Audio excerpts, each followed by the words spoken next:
Écoutez, bonsoir à toutes et à tous, hein. Et, très content d'être parmi vous. Euh, oh, Tout le monde dit ça, hein, mais là c'est très sincère. Comme vous le savez, on va parler du white paper. Vous avez sans doute déjà entendu qu'il fallait lire le white paper pour comprendre Bitcoin, pour comprendre ses fondamentaux et autres. Malheureusement, c'est pas si simple que ça. Et je dirais même que c'est un exercice compliqué. Le white paper, en fait, c'est un papier complexe. C'est un papier complexe qui est élaboré, échelonné à la façon d'un papier académique, hein, il faut le dire. Et si on n'a pas le minimum de connaissances, on risque très vite de se perdre.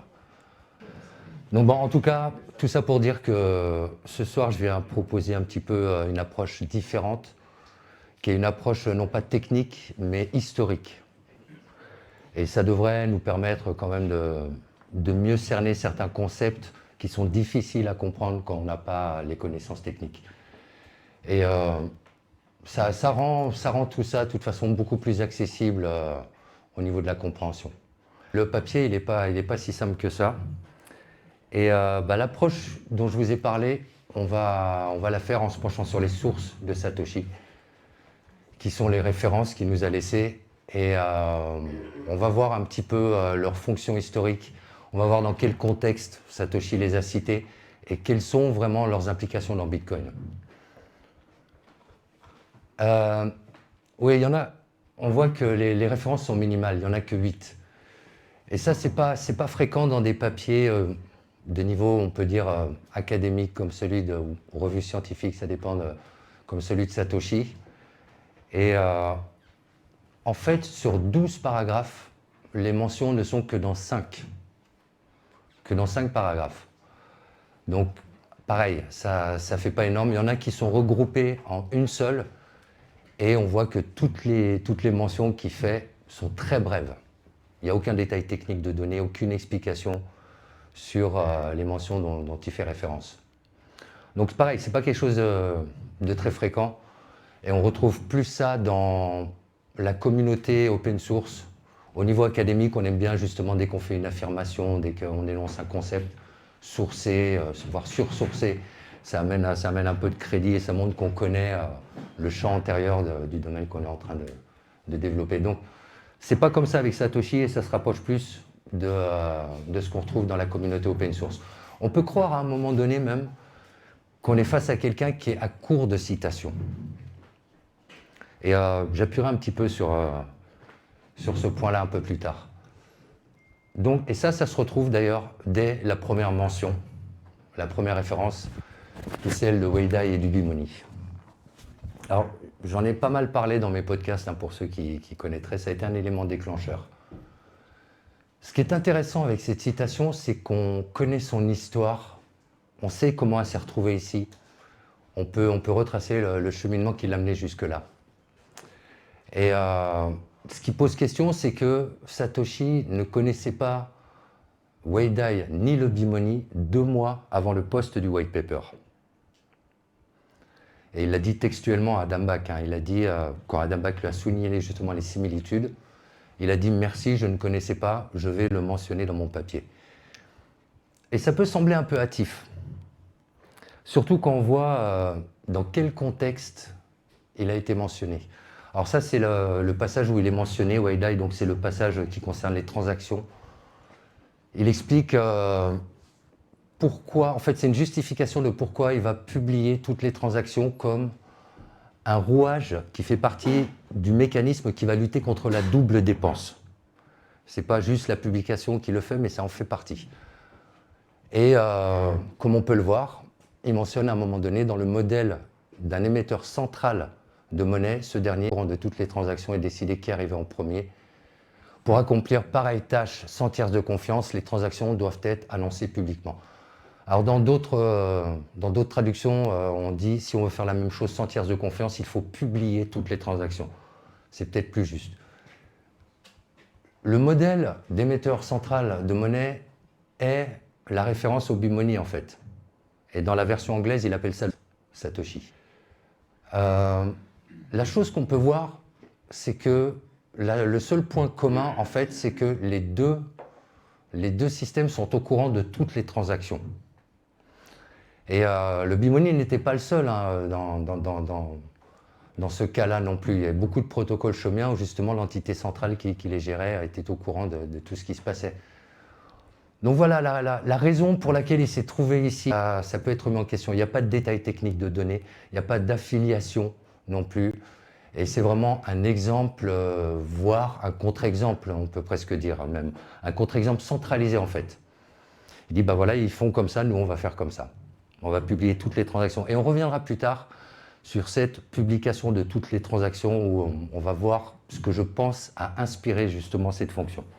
Donc, on arrive, alors oui, je vais un petit peu vite, mais voilà ce qu'on pouvait dire à peu près sur la première référence concernant Waiday. Donc, c'est les prochaines références. Comme je vous disais, il y en avait qui étaient regroupées en une seule. C'est celle qui concerne le serveur de redatage. Donc, on retrouve nos amis belges, Macias Savilla et Kiskater, connus surtout de Jean-Jacques Kiskater. Et on retrouve les papiers, 3 papiers de Haber et Stornetta et un avec Bayer également. Dans la mention, en fait, on va voir que c'est encore une fois très bref. La solution que nous proposons commence par un serveur de redatage. Alors, cette phrase-là, elle-même, elle est très importante, même en dehors du contexte qu'on est en train d'explorer. Pour Bitcoin seulement, c'est très révélateur. En fait, il explique clairement que le serveur de redatage, c'est la couche primaire de Bitcoin. Il donne une explication sur comment fonctionne le redatage. Donc, un serveur de redatage fonctionne en prenant l'empreinte numérique d'un bloc d'item à redater et à la publier, tel que dans un journal, un forum Internet. Ensuite, il détaille un peu la viabilité justement de ce système et dit que chaque eurodate contient l'empreinte précédente, ce qui finit par former une chaîne. À quoi il fait référence? Donc voilà le papier de Macias Savilla et Kiskater, les Belges. C'est un projet qui s'appelait TimeSec, qui avait été présenté au milieu des années 90 et qui avait en fait pour ambition de faire ce que tous les systèmes de redatage faisaient à cette époque-là quasiment, c'était de l'eurodatage notarial. Et ils travaillaient principalement avec des notaires. Ils voulaient aussi, c'est ce qu'ils expliquent dans leur papier, élargir ça à des compagnies numériques, des entreprises qui auraient besoin de signatures et qui auraient besoin de références d'identité et des choses comme ça. Et ils parlent de publication dans des médias inaltérables ou ce qu'il appelle aussi widely witnessed media.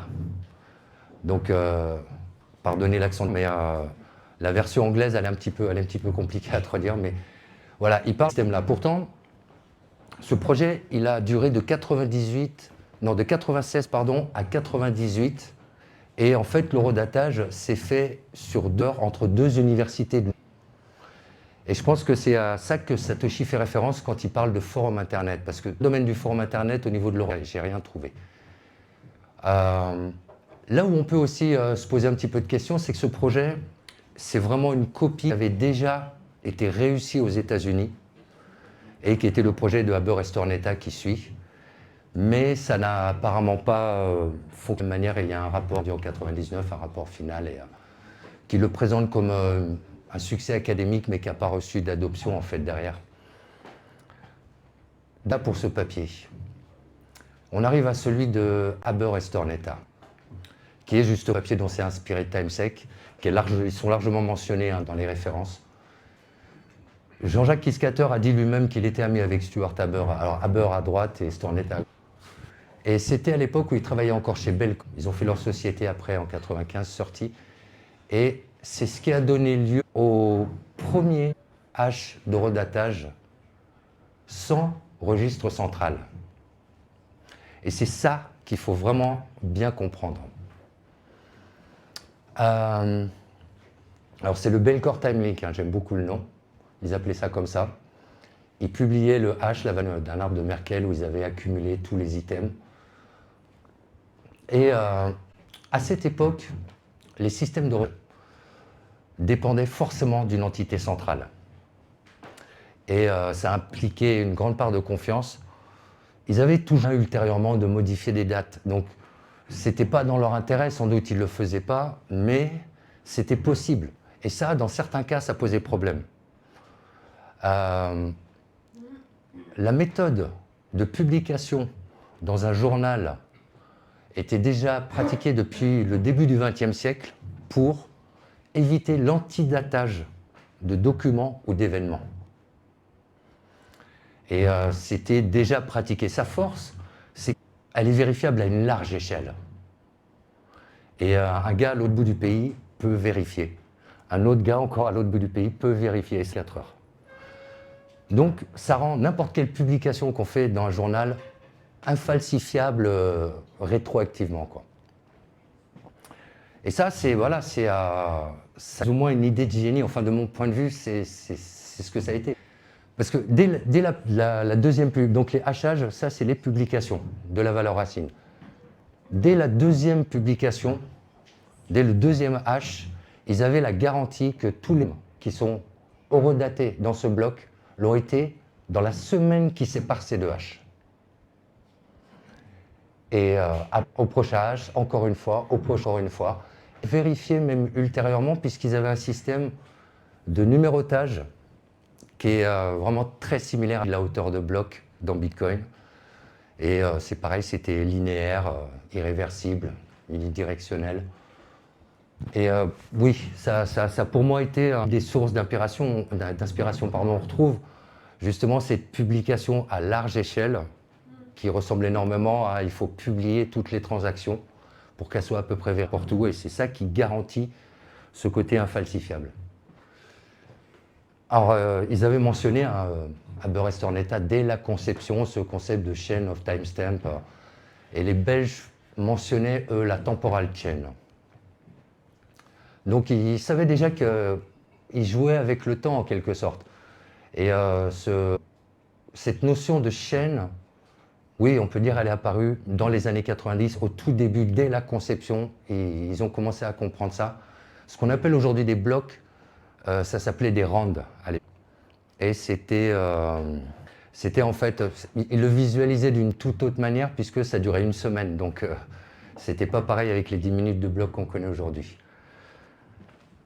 En tout cas, bon, voilà ce qu'on pouvait dire sur le procédé dont parle Satoshi quand il parle de publication dans un journal ou sur un forum internet. Alors, c'est un bon exemple pour moi de cette capacité à appliquer simplement, complexe et profond. Et souvent, on trouve une phrase avec une simplicité déconcertante qui renferme des sous-jacents qui sont plus profonds que ce qu'on croit. Et ça, c'est très fréquent chez Satoshi. Donc, en une phrase, il a expliqué un concept, oui, qui est assez poussé. Donc ça, c'était les références concernant l'horodatage. Et l'histoire de publication, justement, se retrouve encore une fois dans la prochaine référence. Ah oui, non, je voulais parler de ça avant. On a dans ce système, justement, pour éviter l'antidatage, on peut soit publier dans un journal, soit publier une de journal. Et ça garantit le même horodatage.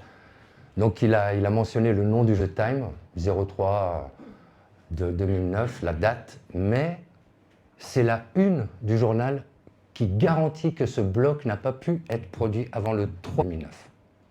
Et moi, je pense que c'est vraiment la raison profonde de cet horodatage. Et oui, la symbolique est intéressante au niveau de... Quand tu laisses quelque chose à la postérité, bon, autant choisir quelque chose qui va garder quand même une petite symbolique. Ça l'a sans doute amusé de mettre ça, mais je pense que même s'il y avait eu d'autres unes, quelle qu'elle soit, ce jour-là, il aurait dû en choisir une, il en aurait choisi une, il l'aurait mis. Et c'était vraiment pour éviter l'antidatage de ce bloc, et on sait que ça n'a pas pu être produit avant telle date. Donc ça reste une interprétation un petit peu personnelle après. Donc ça nous mène à la prochaine référence, qui concerne toujours le serveur de horodatage. Alors, vous le reconnaissez tous, hein, l'homme qui n'aime pas les coiffeurs, Adam Back. Ah oui, c'est une des références les plus importantes du papier. Il faut le dire. Son papier, voilà le papier que Satoshi a lu, hein, qu'il a mentionné, à qui il a demandé à Adam Back, est-ce que j'ai les bonnes références? Il lui a dit oui, c'est bon, vas-y. Il n'a pas inventé la preuve de travail. Ça, c'était Cynthia Dwyer qui avait fait cette proposition en 93. Ce qu'il a apporté, lui, Adam Back, alors, il faut quand même expliquer, oui, c'est un système, un algorithme qui est censé lutter contre le déni de service, donc les attaques DOS, et particulièrement le spam d'email. Et la notion qu'il a apportée dedans, c'est celle de token, qui n'a rien à voir avec ce qu'on peut connaître aujourd'hui. Hein. Et c'était en quelque sorte un laissez-passer, un passe-droit qui te permettait d'utiliser un service après que tu avais fait du travail en amont. Et ça faisait aussi que tu ne pouvais pas envoyer 1 million de mails comme ça. Et tu n'allais pas spammer. Donc c'était ça en fait le concept. Et oui, Satoshi en a fait une utilisation détournée. Mais ce n'est pas le seul. Parce qu'en 2004, Al-Fini a pris cette notion pour sa génération. Alors c'était un papier théorique aussi, une proposition. Et c'est pareil, ça a été repris après par Nick Szabo pour le Bitgold. Pareil, toujours à l'état théorique. Et ça renforce un petit peu l'idée que Satoshi ne les connaissait pas, puisque chronologiquement, il est revenu directement au Hashcash. Donc ça renforce un peu, il ne confirme pas non plus. Voilà comment il a été cité. Donc pour implémenter un serveur de redatage distribué en pair à pair, nous avons besoin d'une preuve de travail à celle d'Adam Back, Hashcash, plutôt que d'un journal ou de publication sur un forum internet. Donc il reprend encore l'exemple d'avant et il propose comme alternative l'intégration de la preuve de travail dans un système de redatage, chose qui n'avait pas été faite auparavant. Il faut quand même le mentionner. Et pareil, il explique très simplement, Adam Back est le seul qui est nommé explicitement dans le papier. Avec Ralph Merkel pour l'arbre de Merkel, c'est l'arbre de Merkel, c'est pas non plus son nom tout entier. Donc oui, c'est quelque chose d'assez marquant. Ben, on arrive justement à Ralph Merkel. Donc, alors il est à gauche, compagnie là, de Martin Hellman et Wilfried Diffie, qui sont les concepteurs de la cryptographie asymétrique, hein, donc clés publiques, clés privées, qu'on fait le premier article en 1976, si mes souvenirs sont bons. Lui aussi, pareil, il est nommé explicitement.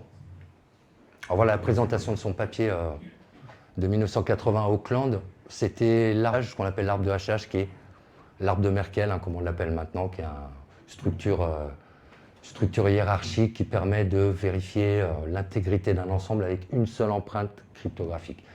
Et ça a permis d'économiser énormément de place. Et c'est d'ailleurs mentionné dans le paragraphe de la demande d'espace de disque. Alors, pas la peine de tout lire, il explique tout simplement qu'à la fin, les transactions sont hachées dans un arbre de Merkel. En mentionnant aussi les Belges et Haber-Estornetta qui utilisent le même procédé. Ça fait sens aussi parce que ça précède le paragraphe sur les SPV, qui sont les Simplified Payment Verification, donc des nœuds dits légers, qui peuvent vérifier avec juste quelques entêtes de blocs, je crois que c'est au nombre de 3 si je me souviens bien. Et justement, c'est de l'optimisation de stockage et ça rentre dans ce contexte-là. Donc, on arrive vers la fin, c'est la dernière mention et pas des moindres. C'est celle de William Feller, peut-être celle dont on parle le moins. Il y en a qui connaissent William Feller parmi vous? Ça, il n'est pas connu, je ne connaissais pas non plus avant de m'y intéresser. Donc une introduction à la théorie de la probabilité et ses applications. C'est le seul ouvrage littéraire mentionné dans ce papier. Tout le reste, ce sont des papiers académiques, des papiers plus obscurs, ça dépend lesquels. Mais c'est le seul vrai ouvrage. Donc c'est un ouvrage qui a été écrit dans les années 50, réédité en 57, puis en 68, et Satoshi fait référence à l'édition de 57. C'est un ouvrage d'après mes recherches qui a été un standard dans les programmes universitaires mathématiques de certaines disciplines jusque dans les années 70. Et ensuite, ça s'est estompé dans les années 80. Il a complètement disparu des programmes universitaires dans les années 90, apparemment. Donc c'est sans doute dû à l'expansion de l'informatique qui a donné naissance à de nouvelles disciplines en mathématiques. Et Ça a laissé place sûrement à d'autres théories probabilistes. En tout cas, c'est un indicateur générationnel intéressant quand même. C'est difficile pour un jeune étudiant des années 2000 ou que sais-je de tomber sur... On ne le trouve pas à chaque coin de rue. C'est pas un livre vraiment qui est facile d'accès. Donc voilà comment il le mentionne. Alors ouais, c'est le passage compliqué si on n'a pas les connaissances nécessaires. Il décrit un scénario d'attaque où il explique pourquoi, à la fin, dans son système, l'attaquant, c'est double dépense, c'est tout. Et ensuite, il donne une explication mathématique. Il dit la probabilité qu'un attaquant gagne en partant d'un retard initial est analogue au problème de la ruine du joueur. Il donne un exemple, pareil, qui remue les méninges. Et il finit, ça nous intéresse, nous pouvons calculer la probabilité qu'il atteigne un jour l'équilibre ou qu'un attaquant rattrape un jour la chaîne honnête, comme suit, donc il pose ses valeurs, il fait ses calculs. Un attaquant au réseau Bitcoin part forcément avec quelques blocs de retard, puisqu'il veut rattraper la chaîne la plus longue, qui est la plus grosse pool de CPU, en fait, là où il y a le plus de puissance de calcul. Et c'est le problème que Feller appelle la ruine du joueur.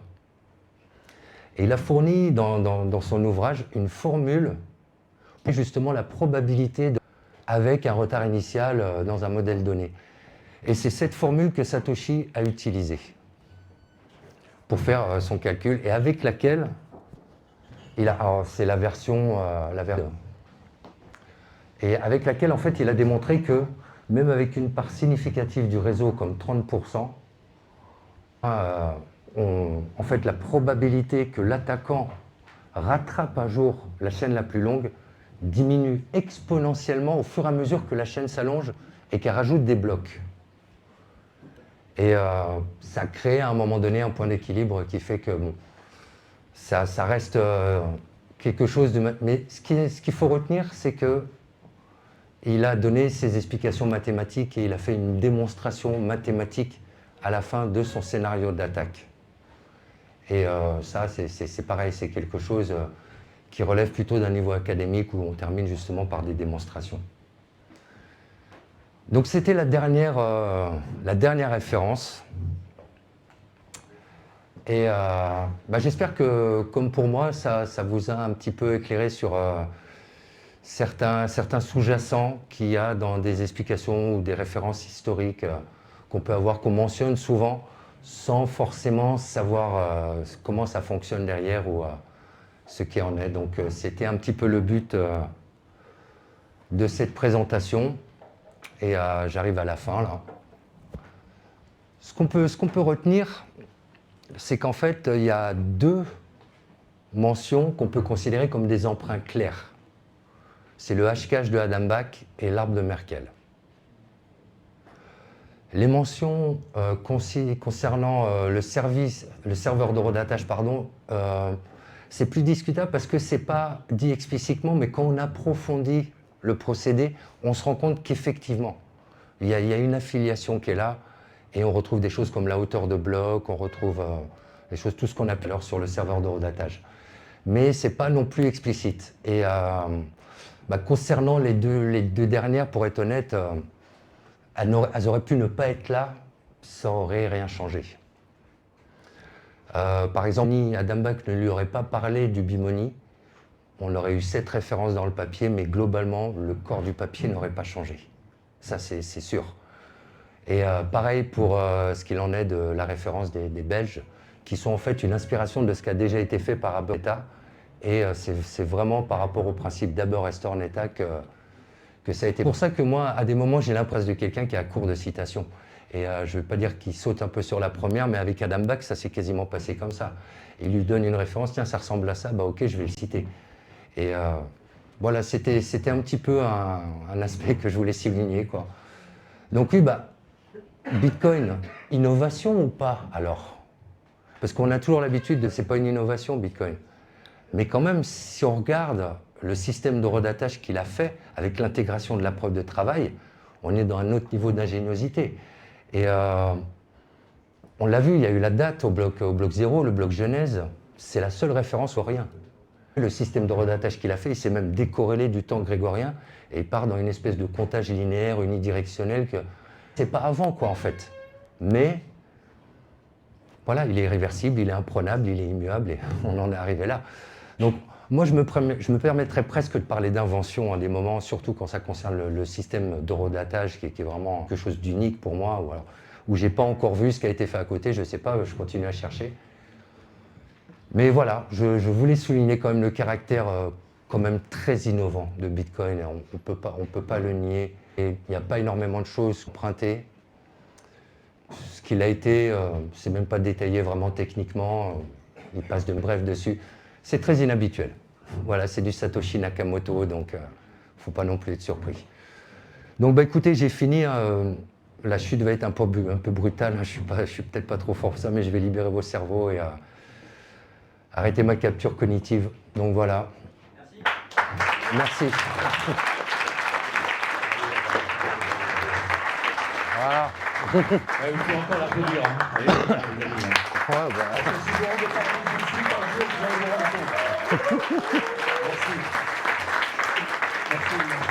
Merci à toi, merci. Et on suit, donc répète. Toi, c'est pas bien, tu connais pas mon podcast. Si, et moi, j'ai pas besoin de voir le nom, je clique dessus, c'est tout. Enigma Nakamoto. Voilà.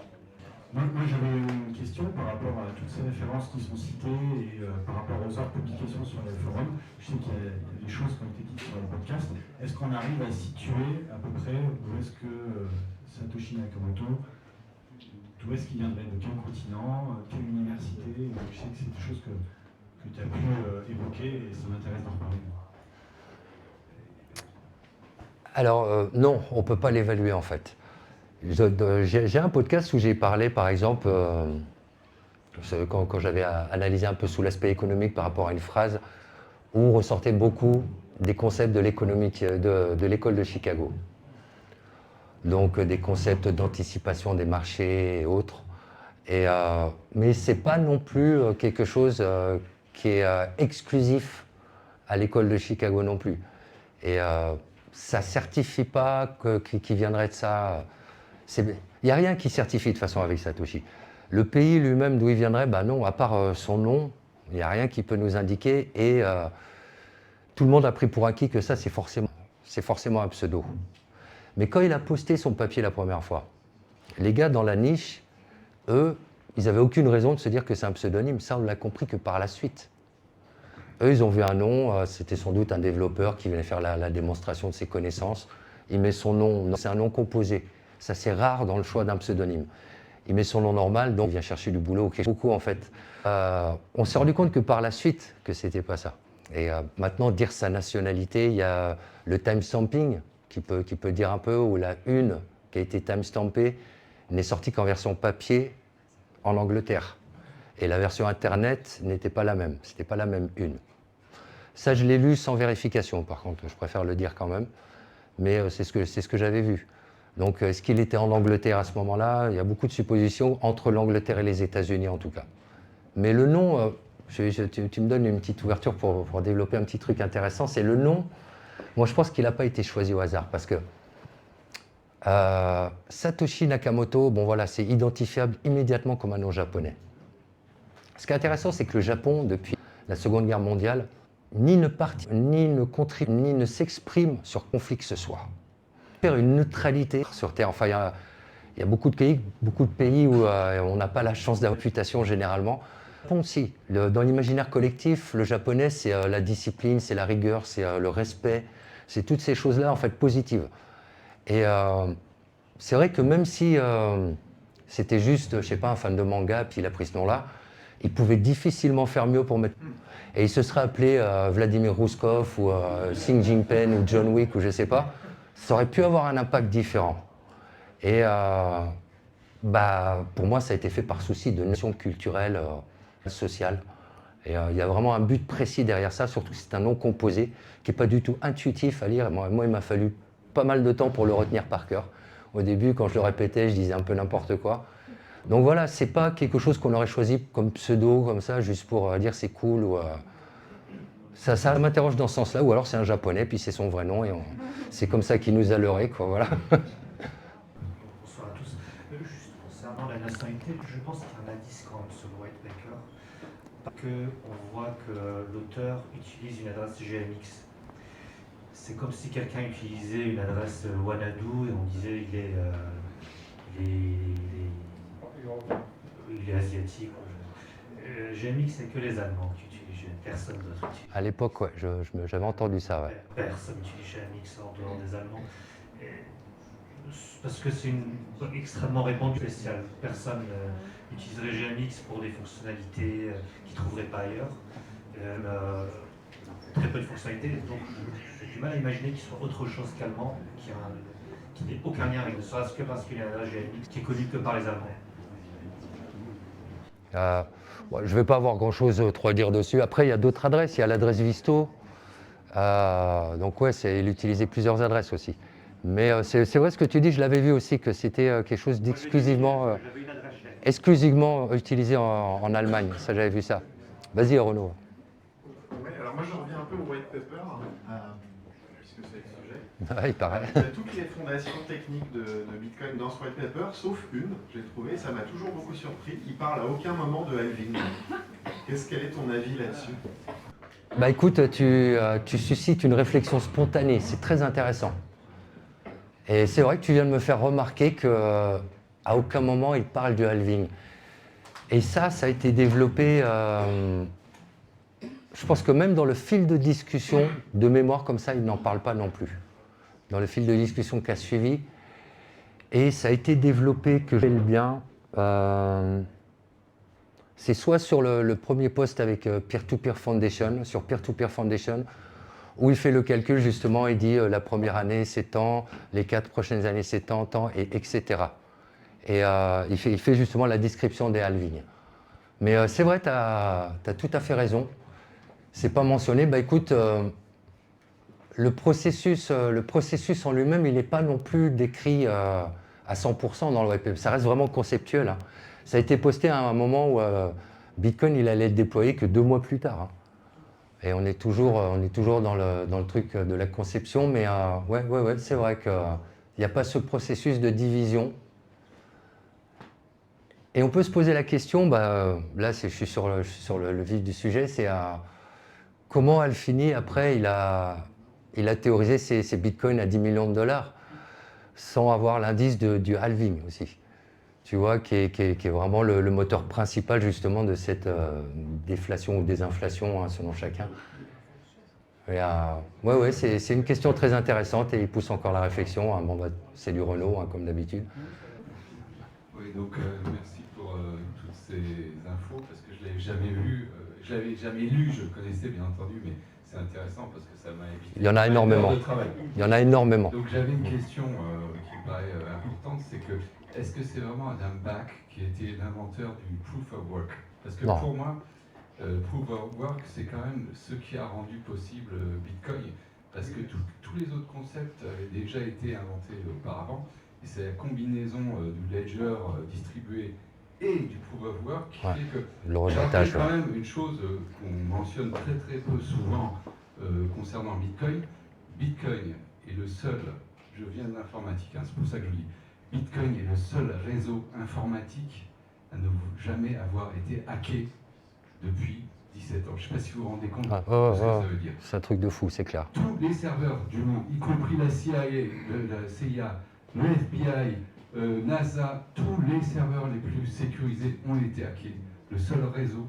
Et c'est ça qui rend possible Bitcoin, puisque ça permet de lui conférer une crédibilité, puisque si on hack Bitcoin, c'est fini, quoi. Donc le Proof of Work, c'est quand même quelque chose de totalement sine qua non au développement. Et donc je voulais savoir si c'est vraiment Adam Back qui avait inventé Proof of Work. Le Proof of Work, ça a été conceptualisé en 1993 par Cynthia Dwork. Donc c'est une chercheuse en cryptographie qui a apporté ce concept et qui, à la fin des années 90, a ressorti un papier pour dire que le Proof of Work ne marchait pas. Et ce papier, je l'ai vu parce que dans le fil de discussion du white paper, justement, il y en a à un moment donné qui amène le lien de ce papier-là, en disant bah, t'as vu, ça ne marche pas et tout, même Cynthia Dwork, elle l'a dit. Mais c'est Cynthia Dwork qui est à la base du Proof of Work au niveau du concept, et c'était dès le début pour lutter contre le spam d'email. À une époque où le World Wide Web venait à peine de montrer le bout de son nez, en 93, c'était pas vieux, c'était 91, je crois, ça a commencé, donc elle était déjà bien en avance quand même sur le truc. Mais ouais, pour le Proof of Work, c'est pas Adam Back qui l'a pas inventé du tout. Mais ce que tu dis sur l'imprenabilité, c'est intéressant aussi, parce que oui, même dans son calcul de probabilité, voilà, il démontre qu'à un moment donné, le réseau, avant même que tu atteignes ces 50%, tu vas déjà accumuler suffisamment pour qu'il te paye plus encore que le coût de l'attaque. Et il y a un processus qui se rend quand tu ajoutes au-dessus de ce qu'on a décrit, la couche théorie des jeux, la citation, voilà, ça fait encore un autre truc. Et, tiens, je crois que... Ouais. Oui, alors, non, vas-y, je t'entends. Vous parlez de la Proof of Work, mais de Satoshi sur la Proof of Work, il a quand même fait une révolution. Et il a dit à Adam Back, ton idée est tellement simple, c'est dommage qu'on ne l'ait pas fait. C'est le recalcul de la difficulté de Proof of Work n'a jamais marché parce que c'était toujours tout le système en place et qu'il y a une difficulté finie. Ah ouais. Et en fait, le truc qui maintenant me paraît tellement trivial, stupide, ça me paraît tellement trivial. D'avoir fait la difficulté, c'est ça qui a... Tu soulèves un point clair. Pour moi, franchement, la difficulté d'ajustement, c'est peut-être le coup de génie le plus fou en fait dans le réseau. Et ça rentre dans ce que je disais quand je disais que par exemple, Bitcoin est un système de redatage décorrélé du temps grégorien. C'est la difficulté d'ajustement qu'il fait. Puisque justement, cette unité de temps qu'il a gardé, ce laps de temps de 10 minutes, qui sert à calculer tous les calculs temporels et cycliques dans le réseau, eh ben, la temporalité de cette unité de temps de base varie à peu près toutes les 2 semaines, légèrement. Ce qui fait que sur le temps grégorien, tu peux, dans 210 000 blocs, tu es incapable de dire quand. Et ce sera fort. Enfin, moi, personnellement, je ne connais pas d'autres systèmes de comptage du temps comme ça, qui n'est pas basé sur les cycles astronomiques, qui n'est pas basé sur un... Enfin voilà, c'est un truc assez fou et c'est la difficulté d'ajustement complètement qui a fait ça. Et j'ai vu des papiers de difficultés, comme tu dis, des difficultés fixes qui existaient avant. Dans des papiers, Nicolas Cantu m'avait envoyé un papier d'un truc où il parlait clairement dans les années 90 de ça. Mais c'était pas la difficulté qui fait que, et là on rentre encore dans notre truc.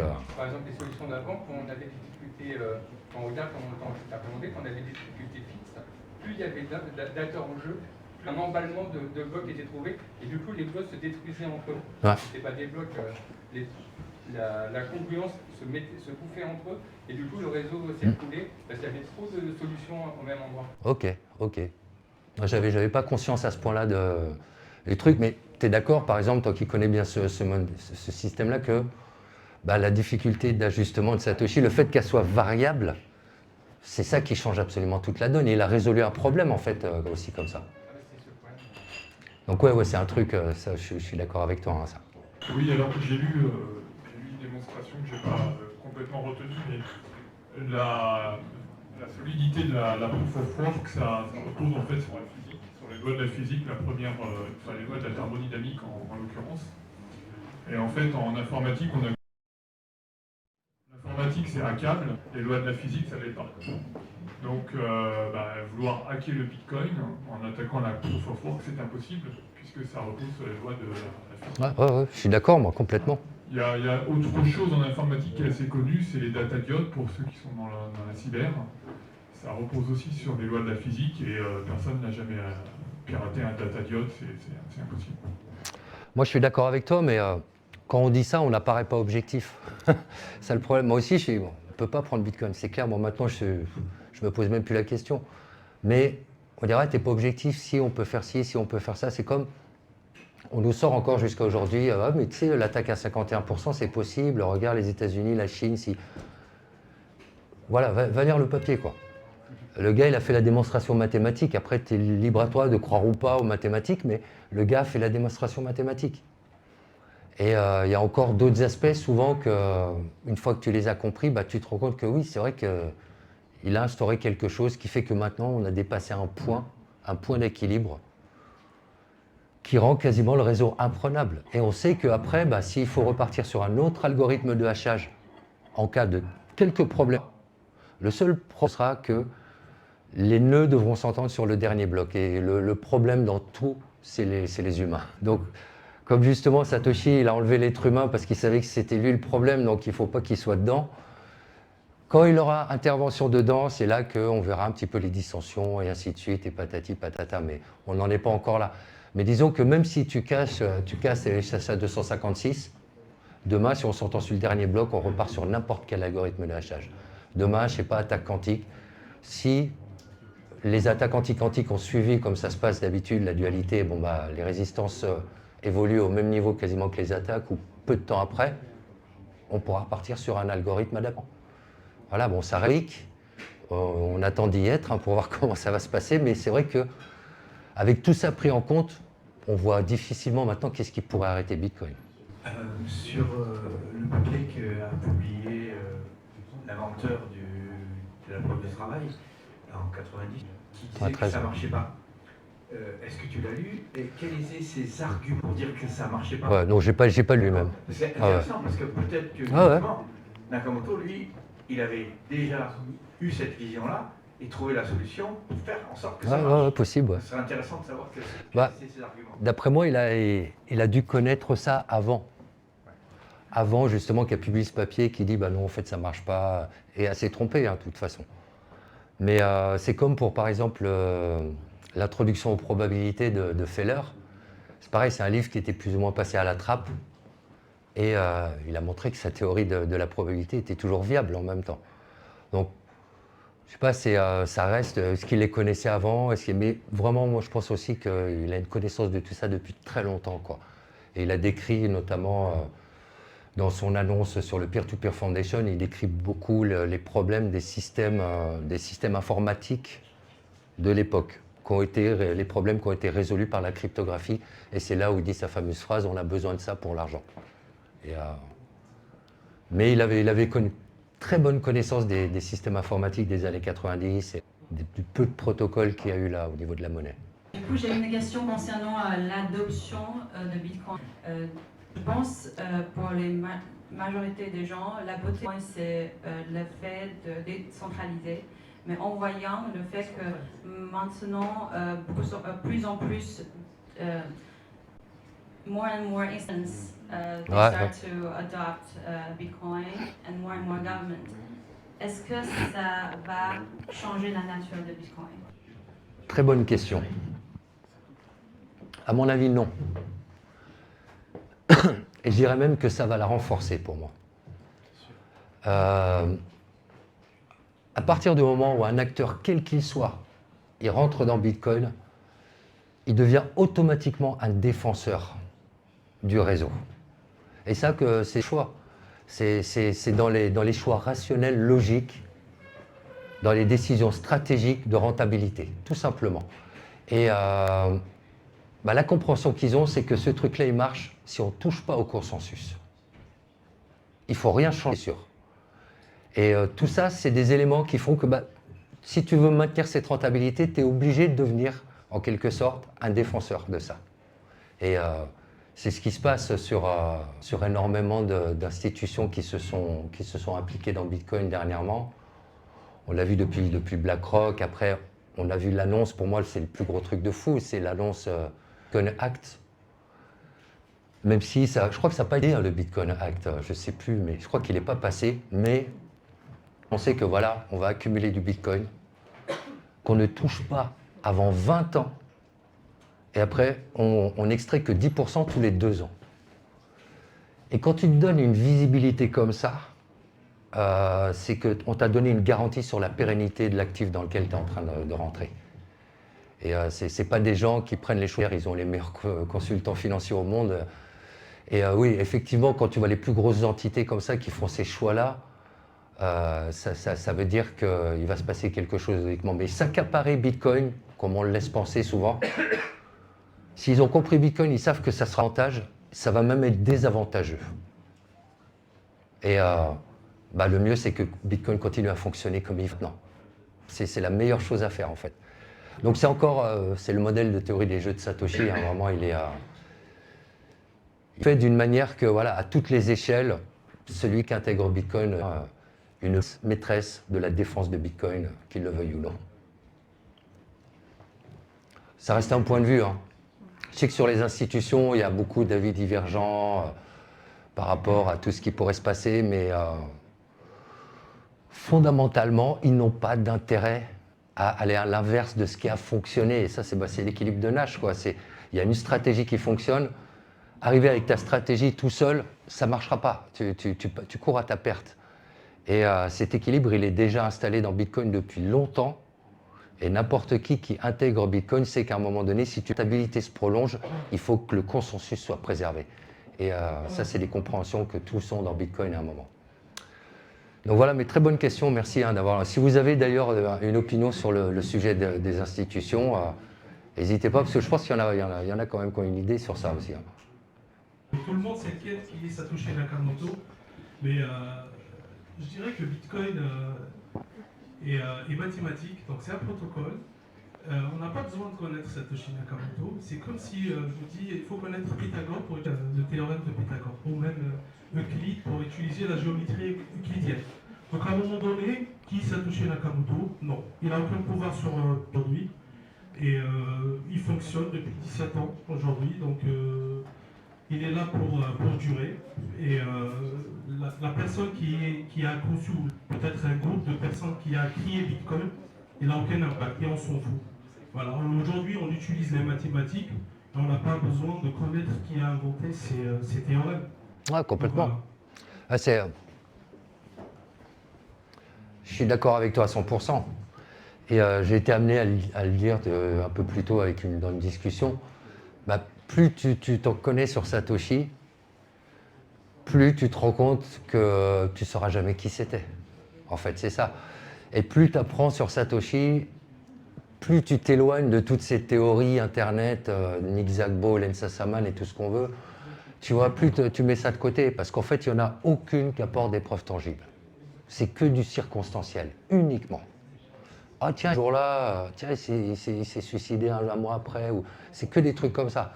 Et à un moment donné, bah, tant qu'il n'y a pas du tangible, voilà. Mais on ne saura jamais qui c'est pour moi. Moi, c'est vraiment, il a fait tout ce qu'il fallait pour, et je l'espère de tout mon cœur, en tout cas, qu'on ne sache jamais qui c'est. Ça, moi, je ne veux pas savoir qui était Satoshi. Si toutefois j'avais mis le doigt sur un nom, je ne le dirais pas, quoi. C'est simple. Et je casse Bitcoin demain si je fais ça. Non, mais tu as raison, cet anonymat, il était primordial pour que Bitcoin fonctionne. Et tout ce gaspillage d'énergie, essayer de savoir qui c'est, ça ne sert pas à grand-chose. Mais c'est sur les réseaux Internet, hein, malheureusement, et c'est un truc qui m'exaspère énormément. Tu n'as pas idée le nombre de fois qu'on m'a envoyé des messages à me dire qu'est-ce que tu penses de ça, de telle théorie, d'un tel. Puis bon, à chaque fois, c'est la même chose, quoi. Voilà. Bon, écoutez, je crois qu'on a fini les questions-réponses. Merci beaucoup.